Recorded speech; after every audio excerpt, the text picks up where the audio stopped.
of you. It's because of strong leaders like Russ that so much has been accomplished in such a short period of time. It has just been a year and a half. But with that said, I know that a lot of folks are still hurting. I know that for a lot of folks, change hasn't come fast enough.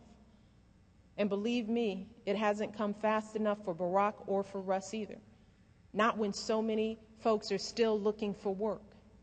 Not when so many folks are struggling to pay their bills and trying to provide for their kids. It hasn't been fast enough, yeah. But I think that many of us came into this expecting to see all the change we talked about happen all at once, right away, the minute Barack walked into the Oval Office door. But the truth is, it is going to take a longer time to dig ourselves out of this hole than any of us would like. And the truth is that this is the hard part. But remember, that's exactly what Barack told us. You remember?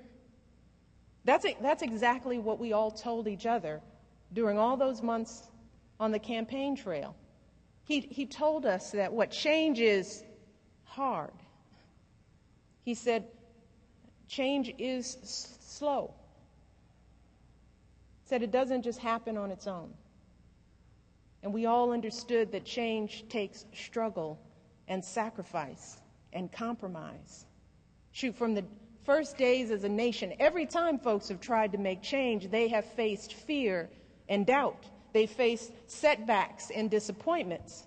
But remember, as Americans, we have always pushed past the cynicism and kept moving forward. And that's exactly what we have to do today. Wisconsin, that is exactly what we have to do today, because there is so much at stake right now. It's too much at stake for our future and for our children's future. And we've come much too far to turn back now. We've come too far to stop giving our kids the chances in life they deserve. We've come too far to stop rebuilding that middle-class security for all our families. We have come too far to stop putting the American dream that I know, that my husband knows, that Russ knows, back within reach for all of us. We've come too far. Now, again, it's not going to be easy, because real change never is. But let me share something with you, something that I do during those times when change seems hardest. Because there are hard times, right? I think about my dad. I think about how no matter how tired he got as he struggled to walk, no matter how frustrated he felt trying to dress himself in the morning, he just kept getting up every day. He just kept getting up. And that keeps me going. That is my inspiration. I think about Barack's grandmother and how no matter how discouraged she felt, she just kept getting up and giving her best.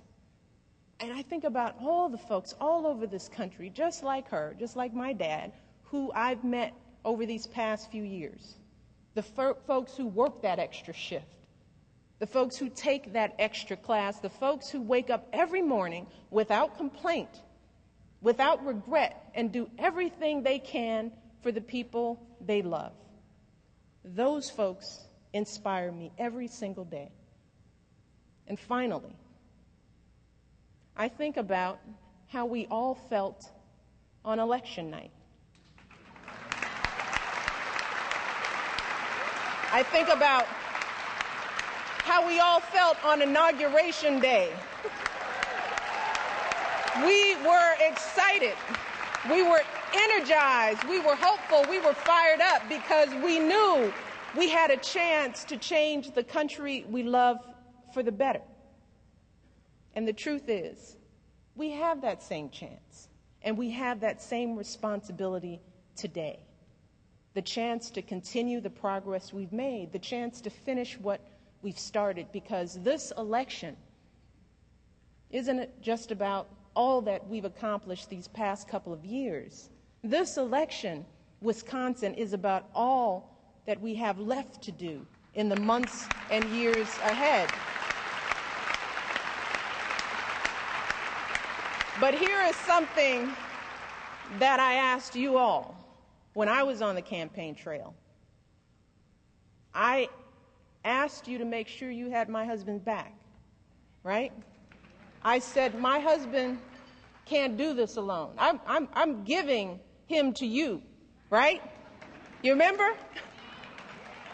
He cannot do this alone. He needs strong leaders like Russ to help him. And they all need folks like all of you to make this happen. They can't do this alone. So we need you to make those phone calls for Russ. We need you to knock on those doors for Russ. And we need you to get everyone you know to vote for Russ. And folks can do that right now, today, because you know what? Early voting has already started here in Wisconsin. Early voting. All you have to do is log on to votenowwisconsin.com to find out where to cast your ballot. We also need you all to go out there and find all those folks who are planning to sit this one out. Find them. And we need you to tell them that they can't vote just once and then just hope for change to happen. They have to vote all the time, every time.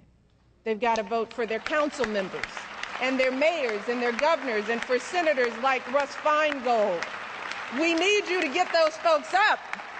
We need you to get them fired up, because in the end, our campaign was never about just pulling one man and putting him into the White House. The campaign was never about that.